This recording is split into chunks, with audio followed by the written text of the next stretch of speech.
Hello, dear viewers and listeners. Welcome back to Papa-Norr's Story Time. My name again is Papa-Norr. Last week or last 2 weeks, we have read the first chapter of The Enemy of the State. And like I said, we are reading only 2 chapters of the book in order to tease you to come looking for the book and find out what is in the book. Adolika is a fantastic reader and a fantastic author. She thinks inside the box, outside the box, and around the box. So she has read chapter 1, and today I shall be reading chapter 5 of the same book. Chapter 5 is The Tree of Life. Shall we get into it? Chapter 5, The Tree of Life. One morning, Mrs. Margaret stepped out of her front door into her garden.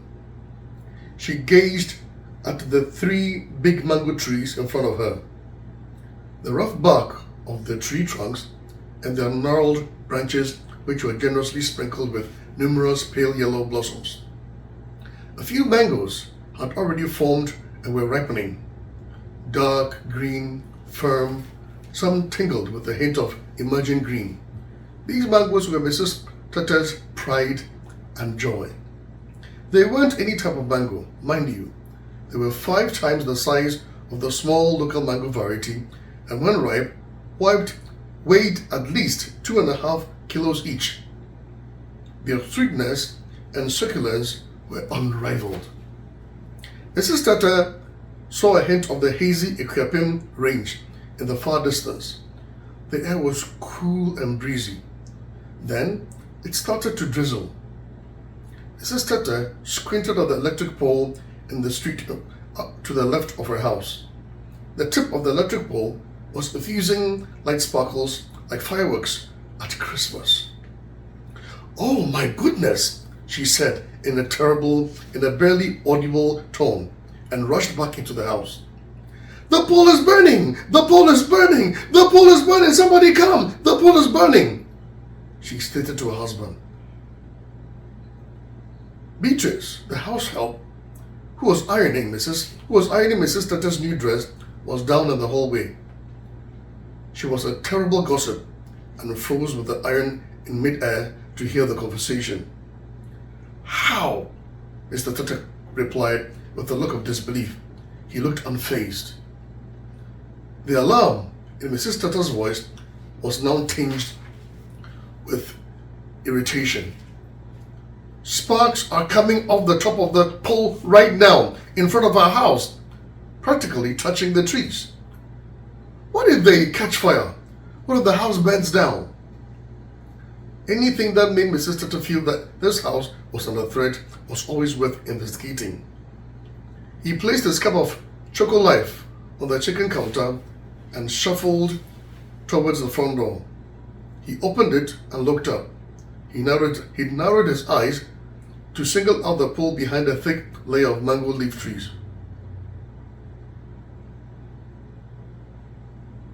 Mr. Tutter often blamed his wife for exaggerating everything and being rather too dramatic. He had stopped listening to her over the decades they had spent together as a married couple.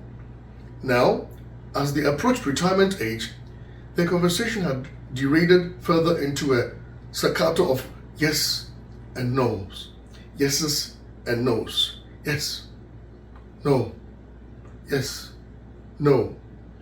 But reluctantly, Mr. Tutter had to admit that his wife was right this time. It was still drizzling outside. Mr. Tata turned back in and walked towards his study. He called for Beatrice to bring him his phone, which he had left on the small hardwood table in the kitchen. Then he promptly called the electricity corporation and made a report. 2 hours had passed. Mrs. Tata kept going to her window, watching the sparks and wringing her hands at the calamity about to beset them all. Soon enough, an old blue rickety truck crawled to a stop right next to the pole outside the Tata's house. One of the men in the blue overalls ascended the truck's ladder to get up to the old wooden pole. By then, Mrs. Tata, who was exhausted by her 2-hour emotional roller coaster, had finally relapsed on her soft green sofa to watch the Venezuela hit series, Revenge. Meanwhile, Beatrice had left the hot iron unattended and turned and burned a big hole in the mating of the ironing board. Someone banged on the gate. The rain had long stopped and soft sunshine was peeping out behind the clouds. Beatrice hurriedly covered the hole with an old piece of cloth and rushed to the gates. She then rushed back into the living room to get Mrs. Tata. The electricity corporation technician, dressed in blue overalls, looked up at the thick green foliage of the mango leaves. His eyes paused for a second on the numerous blossoming buds in a few large mangoes already formed up in the air. He turned to face Mrs. Tata as she approached. Water trickled down his neck as he spoke. "Madame," he said with his voice tinged with concern, "your mango trees are enmeshed in the power cables. You must cut them down. This is a hazard. You must cut them down. This is a hazard." "Do I need to cut them down completely?" asked Mrs. Tata. The man noticed the fallen expression on Mrs. Tata's face. "No," he replied, "but you must trim all the branches near the cables. See," he pointed up and drew a shape in the air. "Cut all these branches." Mrs. Tata's gaze followed the technician's stubborn fingers as they pointed up. "I love these trees and the basket of thick, big, juicy mangoes, and I get to share with..." And she listed her grandchildren, her children, her great-grandchildren. The amount of trimming this man was talking about will affect the harvest. They think they can fool me. Mrs. Tata looked away from the technician and down at the ground.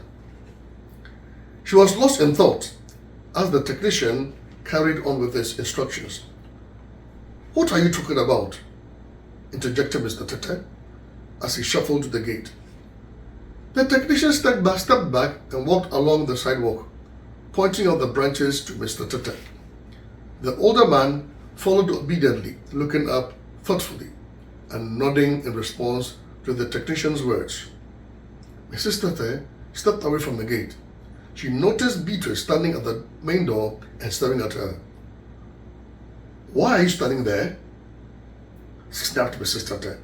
"Have you finished ironing my dress?" Beatrice dropped her eyes in submission and turned back into the house. "But it's not that bad," Mrs. Tata later whined in defense. "They barely touched the cables." Mr. Tata cringed at his wife's statement. "I told you earlier that we shouldn't let the tree grow on and on and on," he responded. "Do you need any mangoes?" "You make it sound like I'm the only one who eats them." "Don't you eat mangoes too?" she retorted. Mr. Tata took a deep breath. He was tired of this conversation. He prepared himself another cup of chocolate. He heaped several spoons of it into his cup and added a generous amount of candy milk and stirred the gooey mixture with quite satisfaction. It's a godsend that electricity people were here. Now we can do something about these trees, he said to himself. He looked up at Mrs. Tata and said to her, We can't be so irresponsible with our lives. Leave the trees, and then what? Risk burning down our house and everything in it? Do you want us to be killed or what? And with that, he walked out of the kitchen. The Tutters had an extremely comfortable marital life and a very uncomfortable marital life. Take that again. The Tutters had an extremely comfortable material life and a very uncomfortable marital life. The last glue which had held their marriage together was their two daughters who had both married. Well, by general standards, and dutifully produced grandchildren who had loved mangoes. Mrs. Tete occasionally suffered from insomnia. That night, she laid in bed staring at the ceiling. The expression in her eyes was blank. Then her gaze slowly drifted to the window and stopped there. Mrs. Tete thought she saw Beatrice hovering at the topmost branches of the mango trees in the light of dawn. Oh, she's imagining things. Oh my God. What is she doing flying up there? She wondered. Has she finished ironing my dress? She was about to yell for Beatrice to approach when she remembered that Mr. Tete was right beside her and could wake up and berate her for being a nuisance. She slipped out of bed and went to the window. It opened as she approached, and she saw herself right there in the garden, her bare feet touching the morning dew. She looked up with fondness at one of the mango trees and saw two legs hanging down out of the foliage. She recognized those legs immediately because they had on Beatrice's cheap slippers. "Hey, Beatrice, what are you doing there?" said Mrs. Tete carefully to keep her voice down so that Mr. Tete couldn't wake up. "Have you finished ironing my dress?" "Yes, madame," answered Beatrice, her head stuck somewhere in the branches. Beatrice hoped that Mrs. Tete hadn't yet seen the big brown spot on the ironing board. She floated down and stood humbly in front of Mrs. Tete. Mrs. Tete sighed. "Look at your face. You're ugly," she said, "but you iron well." Mrs. Tete adding, looking at her poor little girl up and down. "And what were you doing up there in the trees at that time of the night?" Beatrice hung her head. "I'm looking for mangoes, maybe just one before the trees are cut down." "Have I permitted you to eat my mangoes? Do you know that's stealing? Didn't they teach you anything in Sunday school?" The two women stood silently under the tree. The wind blew slightly, and they could hear crickets chirping. They stood like that for what seemed to be an eternity, each in their thought, each in their trajectory, until time united them with the early rays of the rising sun. Mrs. Tete turned to meet the sunrise, but all she saw was Mr. Tete's old face, crumpled with sleep and looking horribly unattractive. Mrs. Tete groaned inwardly and turned away. The next day, Mr. Tete announced that he had finally got hold of Sammy and that he was about to start work on the tree tomorrow. Mrs. Tete said nothing.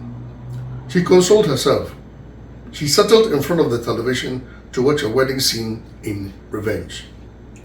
Later that night, Mrs. Tete climbed out of bed and tiptoed to the window again. She reached out her hand and grabbed the deep blue night sky and pulled it in. The bedroom lighted up and she turned to dance barefoot in the darkness. Margaret Tete remembered some high life songs. Times have changed. They don't play that kind of music anymore. The little stars flickered like the lights that had adorned Mrs. Tete's wedding day reception over 30 years ago. Clouds billowed around the middle-aged woman and covered the ugly cotton nightgown she was wearing as her bare feet tapped the old terrazzo floor. Suddenly, Mr. Tata turned noisily in bed. The dark sky escaped through the window and went back to its previous position, hovering and wavering over the three mango trees as they waved in the cool night breeze. Mrs. Tata looked up, and through the louver blades, her beloved tree branches looked like many little cracks spreading through the night sky. The dancing that night had energized and jolted Mrs. Tata's memory. Later in the day, she walked to the stairs of their two-storied home. The space underneath had become a frightening repository of her past.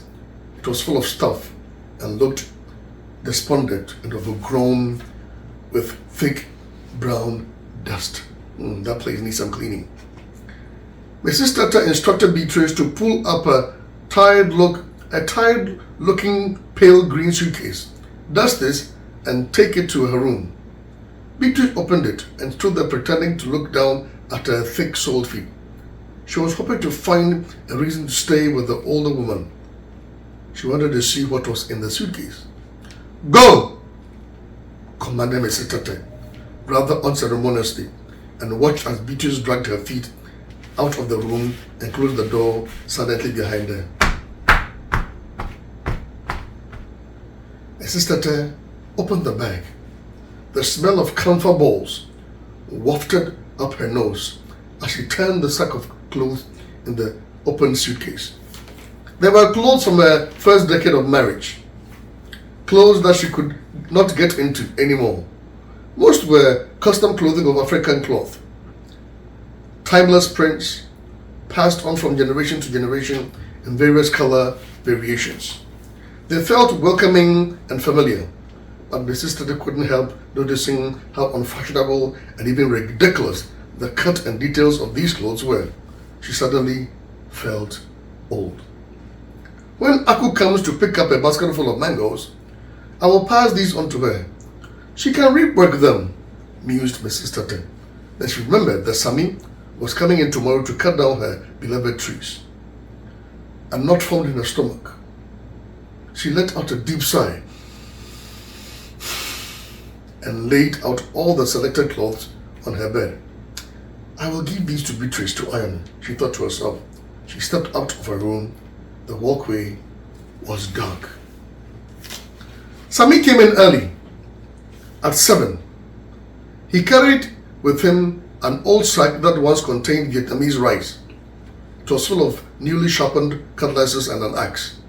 Sammy was tall and had a ramrod straight back like that of a soldier. He had a stoic expression. His chin was always up as he had long awaited to withstand all the vestibilities of life. Sammy listened in silence to Mrs. Tata's instruction. He looked up at the topmost branches of the trees. He often did odd jobs for the Tatas and knew exactly how the missus felt about them all. He pursed his lips. Sammy and his young assistant went to the backyard and brought in a long ladder which they set against the first tree. Sammy climbed up the first and started work. The thud of the cutlass, hacking down rhythmically, sounded across the whole yard. Beatrice stood on the driveway and watched the men. Soon, big and small branches, as well as thick, dark green carpet of mango leaves, lay all over the ground and made it impossible to walk there. Beads of sweat ran down the two men's face. Meanwhile, Mrs. Tata, in the hallway, making her way to the main door. I want to see what is left of my trees, she thought with apprehension. She passed the iron board, standing in the hallway. Her old, crumpled, customs clothes from her first few years of marriage that she had pulled out of the green suitcase lay on top of the loose pile. He glanced at it and noticed a belt sticking out. What belt is that?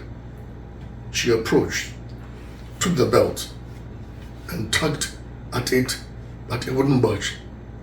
With her left hand, she moved the clothing pile in the side and noticed a large spot about 10 inches wide with deep brown scraggy hedges. The middle of the spot was singed beyond recognition, and she could see a gaping hole and what was left of some foaming mating below. "Beatrice!" Mrs. Tata yelled across the hallway. Mrs. Tata opened the front door and stepped out into the garden. "Where are you, Beatrice?" Mrs. Tata saw the young woman standing on the pathway and watching the proceedings of the garden.